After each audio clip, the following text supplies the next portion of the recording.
Assalamualaikum warahmatullahi wabarakatuh. Sebelum itu, perkenalkan nama saya Syifa Lutfia dari kelas 1B dengan NIM 2523260030 dari Fakultas Tarbiyah dan Tadris Prodi Tadris IPA. Pada kesempatan kali ini, saya ingin menjelaskan dan menyampaikan materi tentang tasawuf. Jangan lupa untuk disimak ya. Masuki materi yang pertama, yaitu pembahasan tentang pengertian dari tasawuf.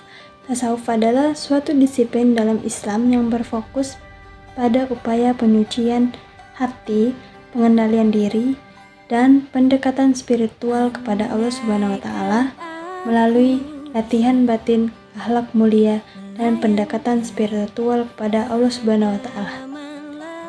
Melalui latihan batin, akhlak mulia, dan kesadaran ilahi. Tasawuf mempelajari bagaimana seseorang muslim dapat membersihkan jiwa dan sifat-sifat tercela seperti sombong, riya, iri, dan cinta kepada dunia yang terlalu berlebihan, serta menghiasinya dengan sifat-sifat terpuji seperti ikhlas, sabar, syukur, dan tawakal, lalu cinta kepada Allah Subhanahu wa Ta'ala. Dalam tasawuf, hubungan manusia dengan Allah bukan hanya melalui ibadah lahiriah, tetapi juga melalui penghayatan batin, zikir yang mendalam, serta latihan rohani yang konsisten untuk menumbuhkan kedekatan spiritual. Lalu ada tujuan utama dari tasawuf adalah mencapai makom kedekatan dengan Allah Subhanahu wa Ta'ala atau taqarrub ilallah melalui penyucian jiwa dan pembentukan akhlak yang sepenuhnya selaras dengan ajaran Islam. Tasawuf bertujuan menjadi seorang hamba merasakan kehadiran Allah Subhanahu wa Ta'ala dalam setiap aspek kehidupannya, sehingga ia mampu menjalani hidup dengan kebeningan hati, ketenangan hati, dan kesadaran yang selalu terhubung kepada Sang Pencipta, yaitu Allah Subhanahu wa Ta'ala. Selain itu, tasawuf juga bertujuan mengarahkan manusia untuk mengawasi belenggu hawa nafsu, mengembangkan etika spiritual, serta memperkuat cinta dan rasa takut kepada Allah Subhanahu wa Ta'ala secara seimbang. Pada akhirnya, tasawuf ingin membentuk pribadi yang matang secara spiritual, yang hidup dengan penuh hati, penuh kasih, rendah hati, dan berorientasi kepada kebaikan, sehingga ia menjadi hamba yang benar-benar dekat dengan Allah Subhanahu wa Ta'ala. Adapun sejarah perkembangan dari tasawuf, yaitu berawal dari masa Nabi Muhammad SAW, ketika nilai-nilai kesederhanaan, kezuhudan, dan penyucian jiwa dipraktikkan langsung oleh para rasul dan sahabat.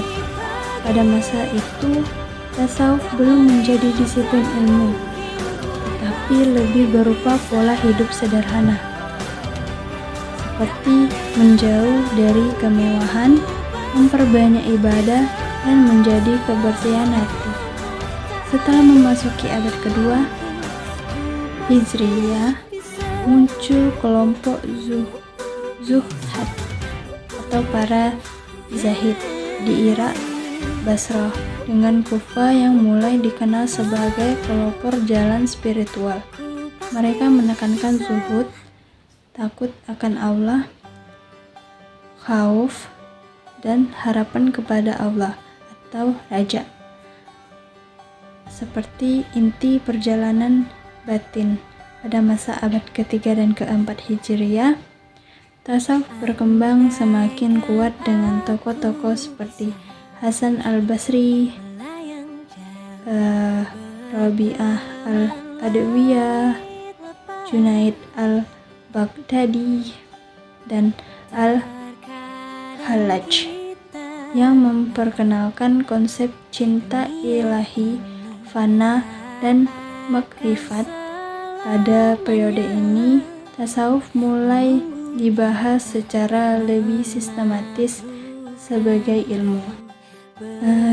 Konsep dasar dari tasawuf yang pertama itu ada tazkiyatun nafs atau penyucian jiwa, upaya membersihkan hati dari sifat buruk seperti riya, iri, dan sombong, serta mengisinya dengan sifat terpuji seperti jiwa menjadi dekat dengan Allah. Lalu yang kedua ada zuhud. Zuhud yaitu sikap tidak terpantau pada dunia, menggunakan dunia secukupnya tanpa menjadikannya tujuan utama. Lalu yang ketiga itu ada mahabbah, cinta kepada Allah.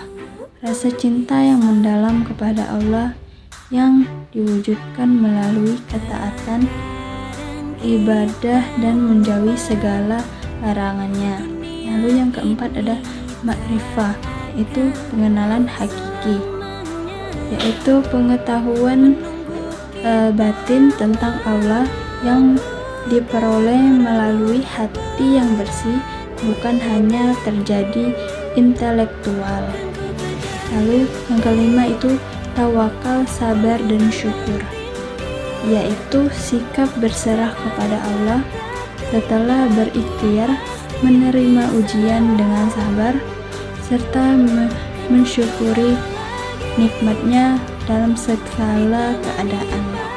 Adapun metode praktik dalam tasawuf yang pertama yaitu zikir, yaitu mengulangi nama Allah atau kalimat thayyibah untuk menjaga hati tetap ingat kepada Allah dan menenangkan jiwa. Lalu yang kedua ada mujahadah. Mujahadah adalah upaya bersungguh-sungguh melawan hawa nafsu dan kebiasaan buruk demi mendekatkan diri kepada Allah Subhanahu wa taala. Lalu yang ketiga ada muraqabah. Muraqabah yaitu kesadaran penuh bahwa Allah selalu mengawasi, sehingga hati lebih terjaga dari dosa dan pikiran negatif. Lalu yang keempat ada riyadah an-nafs atau melatih diri. Latihan spiritual seperti mengurangi tidur, mengendalikan makan, dan memperbanyak ibadah agar jiwa terbentuk lebih disiplin. Lalu yang kelima ada khalwat, yaitu mengasingkan diri sementara waktu untuk fokus ibadah, menjauh dari gangguan dunia, dan memperdalam hubungan dengan Allah Subhanahu wa taala. Adapun tokoh-tokoh besar dalam tasawuf yang pertama yaitu Imam Al-Ghazali, yang merupakan seorang ulama besar yang menggabungkan fikih, teknologi, dan tasawuf melalui karya monumentalnya yaitu Ihya Ulumuddin. Ia menegaskan bahwa tasawuf adalah jalan untuk membersihkan hati dan memperbaiki akhlak agar dekat dengan Allah Subhanahu wa taala. Lalu yang kedua ada Al-Junaid Al-Baghdadi, yang dikenal sebagai Imam Al-Sufiyah. Ia menekankan tasawuf yang seimbang, tetap berpegang pada syariat tetapi mendalami kedalaman hati dan kesadaran batin. Konsepnya yaitu sober sufisme, yang merupakan tasawuf yang tenang dan sadar yang berasal darinya. Lalu yang ketiga ada Ibnu Arabi, seorang filsuf dan sufi yang memperkenalkan konsep wahdatul wujud, kesatuan wujud. Ia menegaskan bahwa seluruh ciptaan mencerminkan kehadiran Allah dan manusia harus mengenal Tuhan melalui penyaksian batin. Lalu yang keempat ada Jalaluddin Rumi, yang merupakan seorang penyair sufi besar yang karya-karyanya penuh makna cinta ilahi. Ia mengajarkan bahwa cinta kepada Allah adalah energi perubahan diri dan jalan tercepat menuju penyatuan spiritual. Lalu yang kelima yaitu Syekh Abdul Qadir Al-Jailani, merupakan seorang pendiri tarekat Qadiriyah. Ia menekankan pentingnya ketundukan kepada Allah Subhanahu wa taala, kejujuran, tawadu, serta disiplin dalam ibadah. Dikenal sebagai figur yang sangat karismatik dan dihormati dalam dunia tasawuf. Lalu yang terakhir ada Robiah Al-Adwiyah, merupakan seorang sufi wanita terkenal yang memperkenalkan konsep cinta murni kepada Allah atau mahabbah. Ia mengajarkan bahwa ibadah yang paling tinggi adalah ibadah karena cinta, bukan karena takut atau mengharapkan balasan. Materi yang selanjutnya itu aliran-aliran dalam tasawuf. Yang pertama itu tasawuf akhlaki, di mana berfokus pada pembinaan karakter dan moral. Ajarannya menekankan bagaimana memperbaiki akhlak, membersihkan hati dari sifat tercela, dan menghiasi diri dengan sifat terpuji. Tujuan utamanya adalah mencapai kedekatan dengan Allah melalui perubahan perilaku dan pemurnian jiwa. Lalu yang kedua ada tasawuf amali, yang menekankan latihan spiritual yang dilakukan secara teratur seperti zikir, riyadah atau latihan jiwa, puasa sunnah, mujahadah, dan muraqabah. Pendekatan ini lebih bersifat praktis, mengatur langkah-langkah dan metode ibadah agar seseorang dapat menapaki jalan menuju kedekatan dan akal secara bertahap. Lalu yang ketiga ada tasawuf falsafi, menggabungkan ajaran tasawuf dengan pemikiran filsafat. Aliran ini membahas hakikat wujud, hubungan antara manusia dengan Tuhan, serta konsep metafisika seperti wahdat al-wujud atau kesatuan eksistensi. Pemikirannya lebih mendalam dan teoritis serta berkembang melalui karya para sufi filosof seperti Ibnu Arabi. Dan yang terakhir adalah nilai-nilai tasawuf dalam kehidupan modern.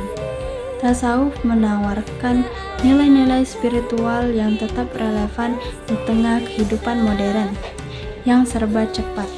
Pertama, ia membantu menenangkan pikiran melalui praktik zikir dan kontemplasi sehingga seseorang lebih mampu menghadapi tekanan hidup. Tasawuf juga mengajarkan cara menata emosi, mendorong kesabaran, keikhlasan, dan penerimaan diri. Selain itu, nilai tasawuf penting untuk melatih empati karena menekankan kasih sayang dan kepekaan terhadap sesama dalam hal gaya hidup. Tasawuf memperkuat prinsip kesederhanaan, mengingatkan agar tidak terjebak pada konsumtivisme. Semua prinsip ini sangat relevan di era digital ketika manusia cenderung tergesa, mudah terdistract, dan rentan stres. Tasawuf menjadi jalan untuk kembali fokus, hadir, dan lebih tenang dalam menjalani kehidupan. Sebelum penutup, saya akan menambahkan video-video pendukung dalam Habib tasawuf itu apa? Apa penting mempelajari ilmu tasawuf? Ada 3 ketika Jibril datang kepada Nabi Muhammad untuk menjelaskan ajaran Allah yang diturunkan kepada Nabi Muhammad. Yang pertama Islam, yang kedua iman, dan yang ketiga ihsan. Kamu beribadah sebagaimana seolah-olah kamu melihat Allah, dan kalau tidak, ketahuilah bahwa Allah melihat kamu. Itulah tasawuf. Tasawuf itu latihan menghadirkan hati dalam setiap amalan kita. Manusia itu punya 3 jalan. Yang pertama adalah jalan lahiriah, yang itu dengan ibadah. Kemudian yang kedua jalan akal, yang itu dengan belajar. Dan yang ketiga jalan hati, yang itu dengan tasawuf gitu. Ibadah yang dijalani sebagai sekedar kewajiban, maka dia akan penuh beban. Tapi ibadah yang dilakukan atas dasar ketulusan cinta, kata Jalaluddin Rumi, maka dia akan menjadi candu. Seorang muslim itu bukan hanya menjalankan syariat, tapi menjalankan tarekat. Kalau lu cuman taat kepada syariat, sholat hanya 5 waktu yang wajib, sedangkan nikmat Allah setiap waktu kepada kita.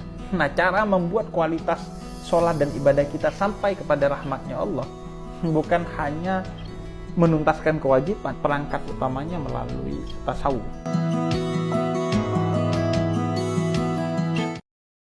Itu saja materi tasawuf yang dapat saya sampaikan dan saya jelaskan, serta beberapa video pendukungnya. Terima kasih saya ucapkan, semoga video ini dapat bermanfaat. Saya akhiri. Wassalamualaikum warahmatullahi wabarakatuh.